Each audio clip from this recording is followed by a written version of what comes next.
Most professionals walk into a negotiation with a script already running in their head. Be reasonable, find common ground, leave both sides feeling good. It's the win-win handshake. Harvard teaches it, MBAs repeat it, and LinkedIn celebrates it every time someone posts about a mutually beneficial partnership. It feels like the mature, sophisticated way to handle high-stakes conversations. The problem is that splitting the difference is not compromise. It's a cognitive shortcut that signals weakness, and it trains the other side to anchor harder every single time you sit across from them. Chris Voss spent decades negotiating hostage situations for the FBI. These were cases where meeting in the middle was not a feel-good outcome, it was a body count. He built a completely different system out of necessity, wrote it down, and never split the difference. And when he applied it to business, the results were so consistent that it forced a rethink of everything professionals are taught about how negotiation actually works. By the end of this video, you will have a first principles framework for any high-stakes conversation, including salary reviews, vendor contracts, co-founder disagreements, and partnership terms. Not a list of tips, a system. To understand why Voss's system works, you first have to understand what it replaced and why that replacement was overdue by about 40 years. In 1981, Roger Fisher and William Ury published Getting to Yes out of Harvard's program on negotiation. It became the operating manual for an entire generation of professionals. The core idea was clean and appealing. Rational people with overlapping interests can always find common ground if they focus on positions less and interests more. Separate the people from the problem. Be hard on the issue, soft on the relationship. Reach a deal that both sides can walk away from feeling good about. It sold millions of copies, it still does. And its central assumption is wrong in a way that costs professionals real money, real leverage, and real outcomes every single day.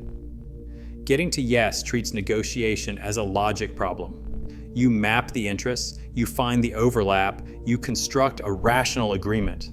It is a clean model, and it describes almost nothing that actually happens when two people sit across from each other with something meaningful at stake. Because when the stakes are real, the neocortex is not running the conversation. The amygdala is. Daniel Kahneman spent his career documenting this gap.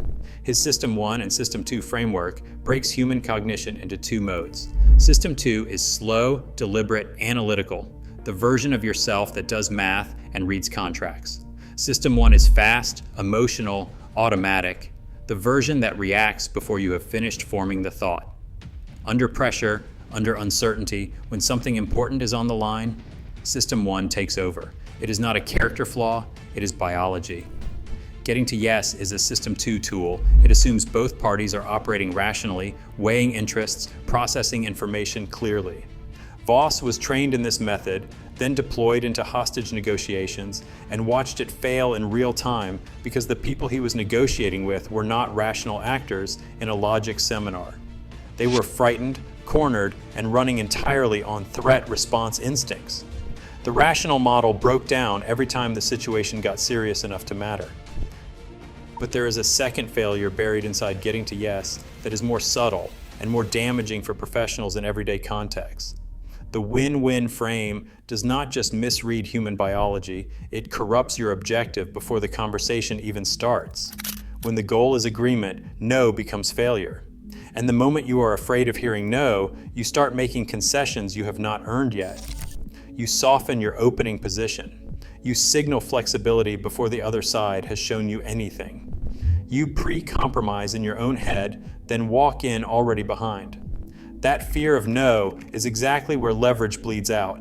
Not in the final handshake, not in the contract review, but in the internal frame you brought into the room before anyone said a word. Voss's reframe cuts straight to the root of this. Negotiation is not about reaching agreement. It is about gathering information and shaping perception. Agreement might follow, and when it does, it will be durable. But the moment you make agreement, the goal, you have handed the other side a tool they did not earn. The old system was built for a world where people negotiate like economists. They do not. They never did. Let us start with the math, because the math alone should end the debate. You want $150,000. They offer $100,000. Splitting the difference lands at $125,000. And both sides feel like adults who handled it well. But here's what actually happened. You just taught them that anchoring low works. Next time they will open at $80,000. The time after that, lower still.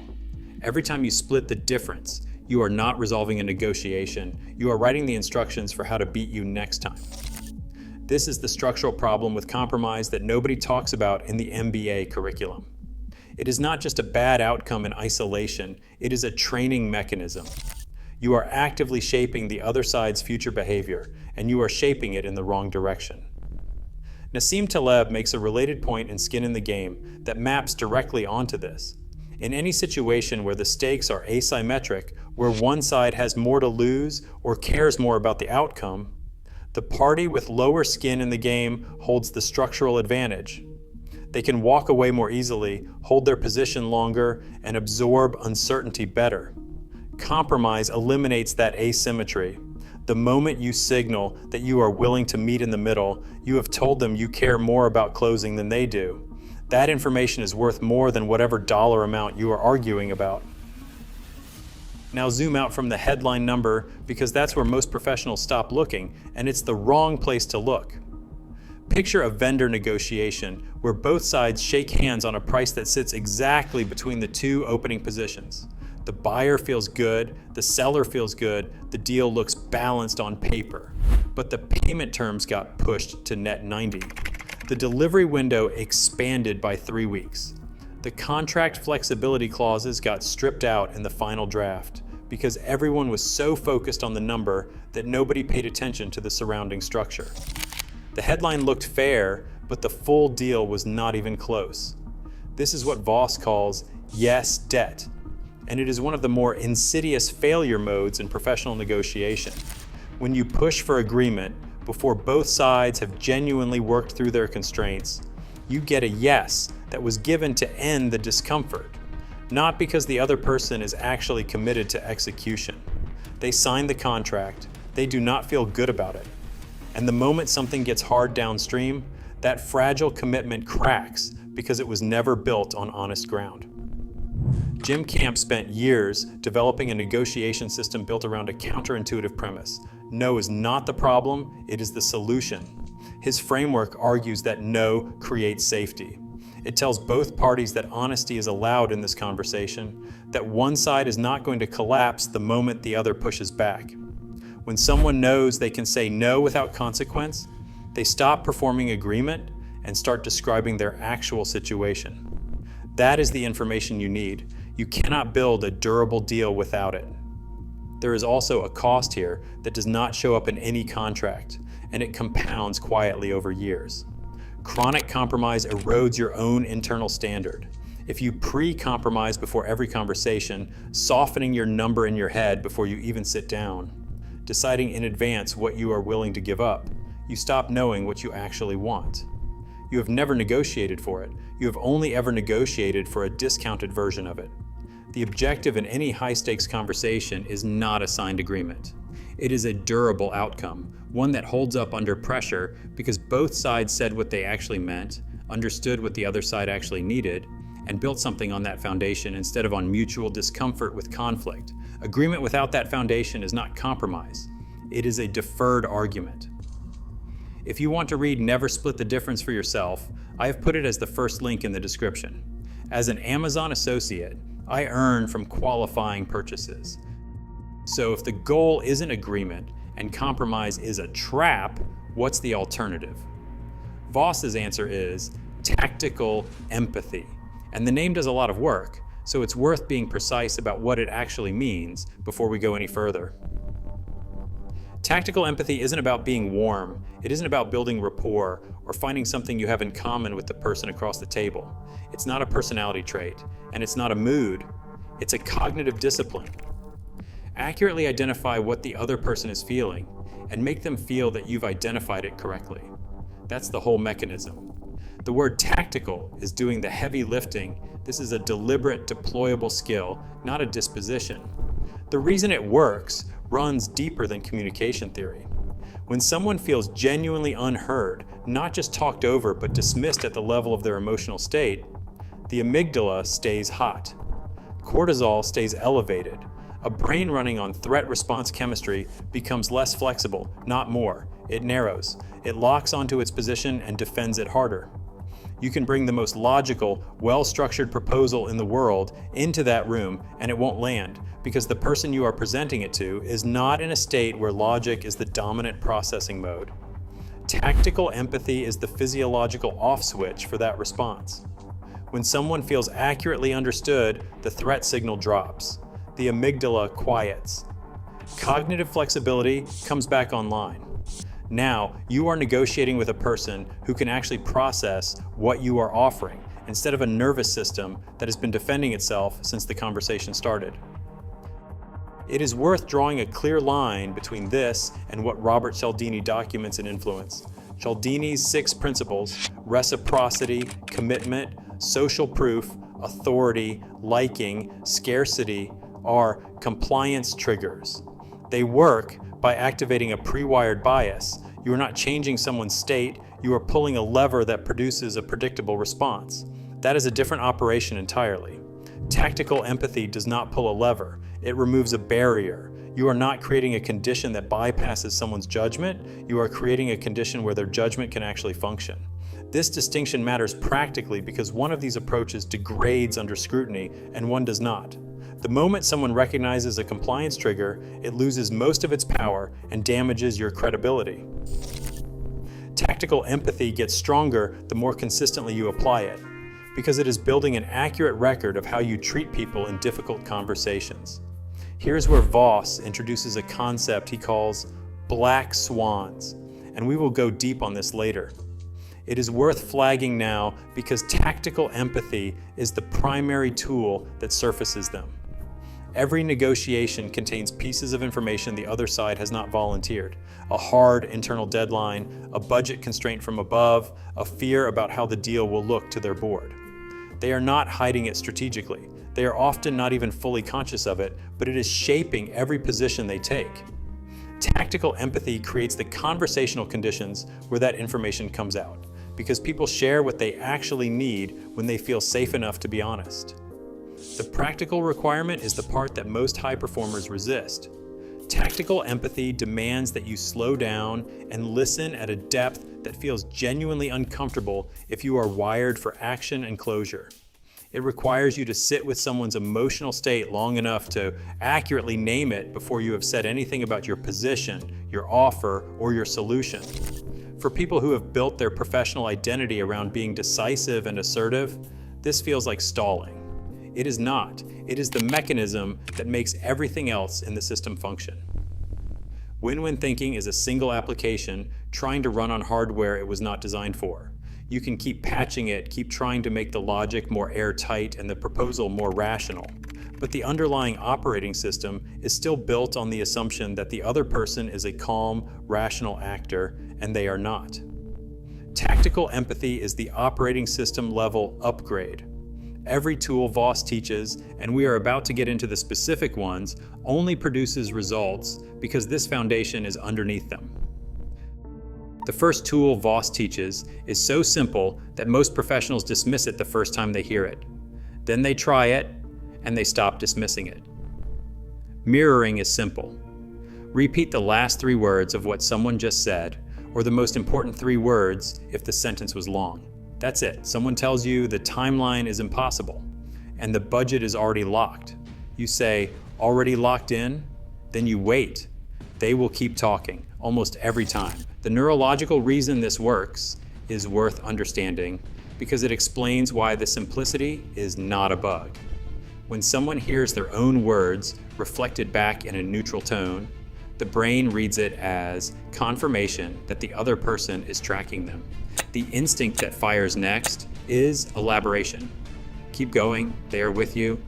There is more to say. You have not asked a question. You have not challenged anything. You have just created the conditions for them to hand you more information than they intended to share, because the conversation feels safe and reciprocal. Most professionals spend negotiations waiting for their turn to talk.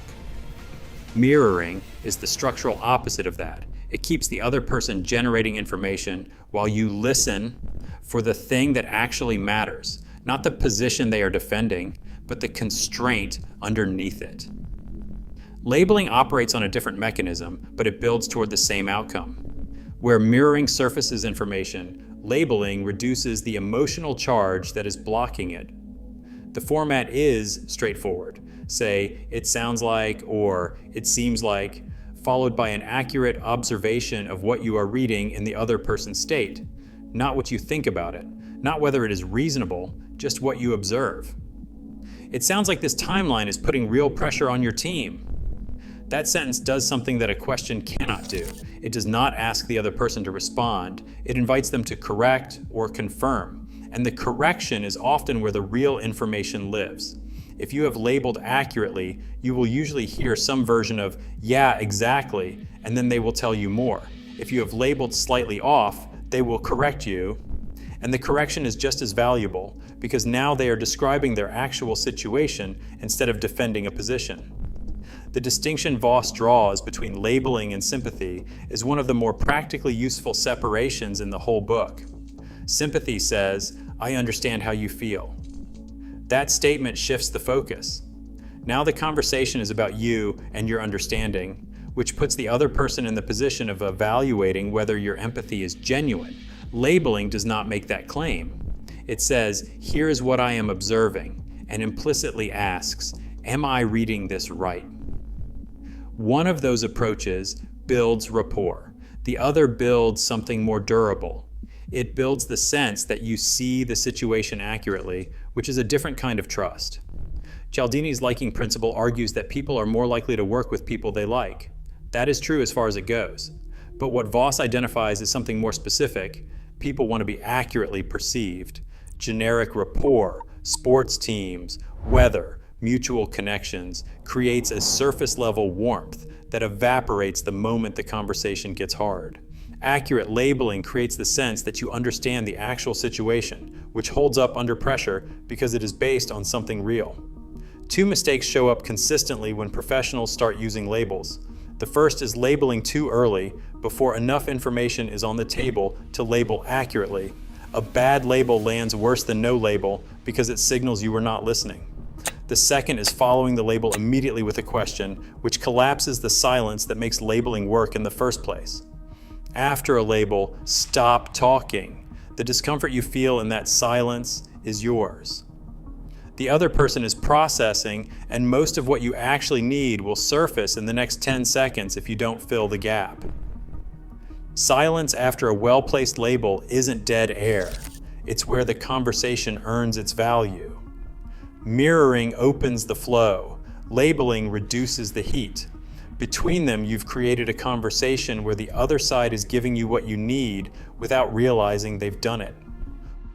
Once the conversation is open and the emotional temperature is down, you need a way to move things forward without surrendering control of the direction. That is where calibrated questions come in, and the design of these questions is more deliberate than it looks.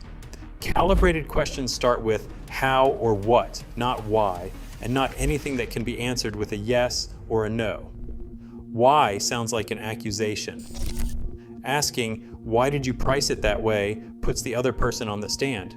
Even if you mean it neutrally, they do not hear it that way. Their brain registers challenge, not curiosity, and the defensive posture comes back. Closed questions are the other failure mode. Asking, can you do better on price, gives them a binary exit. They say no, and now you are either conceding or pushing, and neither of those moves the conversation anywhere useful. How and what questions do something structurally different? They require the other side to think, to construct an answer, to engage with your problem. How am I supposed to make that work within this budget? Is not a complaint. It is an invitation for them to solve a problem, your problem, which means the moment they start answering, they are invested in the solution. That is a fundamentally different dynamic than arguing over positions, because now you are both working on the same thing instead of pulling from opposite ends. A specific version that Voss returns to is, how do I know you will deliver on this? It sounds confrontational the first time you read it. Used correctly, with a neutral tone, it does the opposite of confrontation. It signals that you are serious about making this work. It surfaces constraints or concerns the other side has not mentioned yet, and it builds accountability into the structure of the agreement before anything gets signed. You are not attacking them. You are treating the deal as something worth protecting. Now for the part that breaks people's instincts completely. No is not a problem. No is a door. Voss is explicit about this. When someone says no, the conventional response is to either back off or push harder, and both of those moves misread what is actually happening. No in most professional conversations does not mean I am done. It means I am not comfortable yet. There is something unresolved, a concern that has not been named, a constraint that has not been surfaced, or a fear about how this looks to someone else in their organization. The correct response to no is a calibrated question, not a concession. Ask, what about this does not work for you? Ask, what would need to be true for this to move forward? Both of those keep the conversation alive and pull the real information into the open. Jim Camp's framework sits alongside this. Camp argued that no is where honesty starts, that until someone feels free to say no without consequence, they are performing in the conversation rather than participating in it. You cannot build anything durable on performed agreement. No clears the performance out and gets both sides talking about what is actually true. There is a related distinction in Voss's framework worth committing to memory because it shows up in every professional context, you're right versus that's right. They sound similar, but they mean opposite things. You're right is a way of ending the conversation, what people say when they want someone to stop talking. It does not signal agreement, it signals fatigue. That's right comes out when someone feels genuinely understood, when the picture you have reflected back to them matches their actual experience. One of those phrases means the deal is fragile. The other means the foundation just got solid. Learning to tell the difference in real time, hearing which one you are getting, is one of the more underrated skills you can build as a professional. It tells you whether the work is done or whether there is still something unresolved sitting underneath the conversation. Most professionals walk into a negotiation with two things, a position and a batna, best alternative to negotiated agreement. Know your walkaway point, know your alternative, and you are prepared. That is what the textbooks say. The problem is that BATNA is a defensive instrument. It tells you when to leave. It tells you almost nothing about what you are actually dealing with. Voss uses the term Black Swans differently than Taleb does. That is worth flagging because the concepts share a name but operate at different scales. Taleb's Black Swans are rare, civilization-level shocks that nobody saw coming. Voss's are more immediate. The 3 to 5 pieces of information sitting inside any single negotiation that you do not know exist, but that would completely change your approach if you did. They are not rare, they are in every deal. A hard internal deadline that was never mentioned, a budget that got quietly cut 2 weeks ago, and the person across from you is embarrassed to say so. A fear about how this contract will look to someone 2 levels above them. None of that is visible in the positions being stated. All of it is driving every decision being made. The reason most professionals negotiate blind is not incompetence. It is that you cannot ask directly for information you do not know is missing. You can prepare a list of questions, do your research, map the deal structure, and still walk out without the one piece of context that would have reframed everything. The unknown unknowns do not respond to direct interrogation. They surface sideways, in the gaps between what someone says and how they say it, in the moments where their tone and their words are not quite aligned. That misalignment is the signal when someone tells you they are totally flexible on timing, but their voice tightens on the word totally. There is a black swan nearby. When the other side agrees too quickly on a point you expected them to push back on, something you do not understand yet just happened. Tactical empathy, mirroring, and labeling are not just tools for making someone feel heard, they are the conditions under which those signals become visible. A conversation where the other person feels safe enough to be honest is a conversation where the actual constraints come to the surface instead of staying hidden behind the negotiating position. Preparation amplifies this. Before a high-stakes conversation, research what pressures are hitting their industry, what their organization announced publicly in the last quarter, what their boss's boss is likely focused on. You are not building a dossier, you are building hypotheses about what their black swans might be, so that when something surfaces during the conversation, you recognize it instead of missing it. Taleb's broader point about asymmetric information applies here with precision. In any situation where outcomes are uneven, the party with better information about the edges of the distribution holds the structural advantage. Black swan hunting is how you build that edge before the other side knows you are looking for it. And the compounding effect runs in both directions. Every black swan you surface does not just give you information, it gives you the ability to structure a proposal that actually solves their hidden problem. When your offer addresses something the other side has not even said out loud yet, it stops being one option among several. It becomes the only rational choice. That's not pressure, that's the natural result of understanding the situation more completely than anyone else in the room. Knowing the framework and being able to use it under pressure are two different problems. The gap between them closes through preparation and repetition. And the preparation protocol Voss describes is more specific than most people expect. Before any high-stakes conversation, write 3 things down. Your best guess at their black swans, the constraints, pressures, and fears you expect to find underneath their stated position. Your read on their likely emotional state walking in, and the labels you anticipate using. Not a script, a calibration. The goal isn't to predict the conversation, it's to arrive with enough mental preparation that you're not burning cognitive resources on basic orientation when you should be listening. Alongside that, run what Voss calls an accusation audit.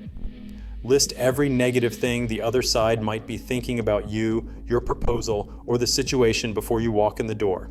Then address those things proactively, out loud, early in the conversation. I know this timeline probably looks aggressive given what your team is already managing. That sentence diffuses resistance before it has a chance to form.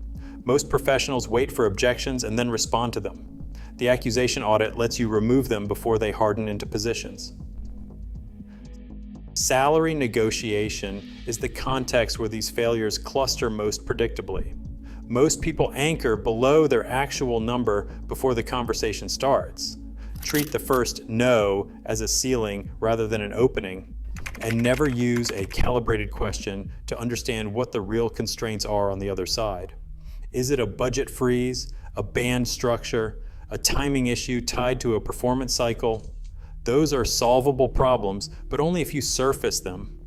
The question, what would need to be true to make this work, has produced more real movement in salary conversations than any amount of preparation on counteroffers, because it shifts both parties from arguing positions to solving a shared problem. In vendor and contract negotiations, the same principle runs through a different set of decisions.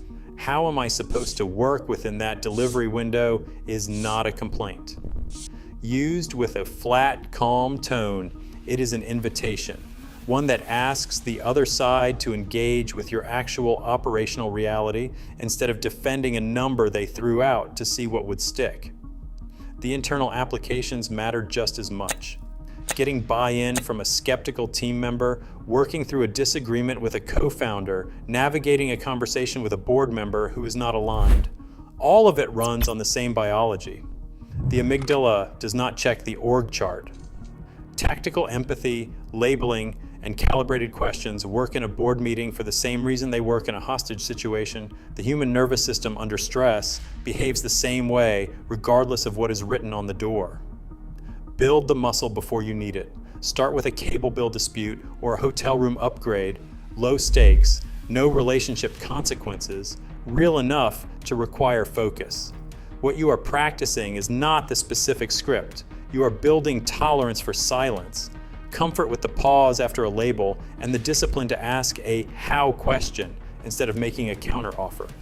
Those reflexes do not appear for the first time in a high-stakes room. They have to already be there. Every negotiation you handle with this system also builds something that does not show up in any single deal, a reputation for being the person who stays calm, asks better questions, and consistently finds outcomes that actually hold. That reputation compounds across years in ways that a string of win-win handshakes never will, because people remember how a negotiation felt, not just what it produced. Here's what most people miss after learning a system like this. They walk into conversations sharper, they stop splitting the difference, they start surfacing black swans, and they still don't hit the numbers they're aiming for. Not because the negotiation tools are wrong, because the deals they're winning are the wrong deals entirely. Every seven-figure founder we've looked at has one thing in common that isn't on their LinkedIn profile. They didn't just get better at executing across the board. They got ruthless about what they were willing to execute on at all. And there's one book that shows up on every single one of their shelves that explains exactly how they made that call. That's what the next video is about. Click it now.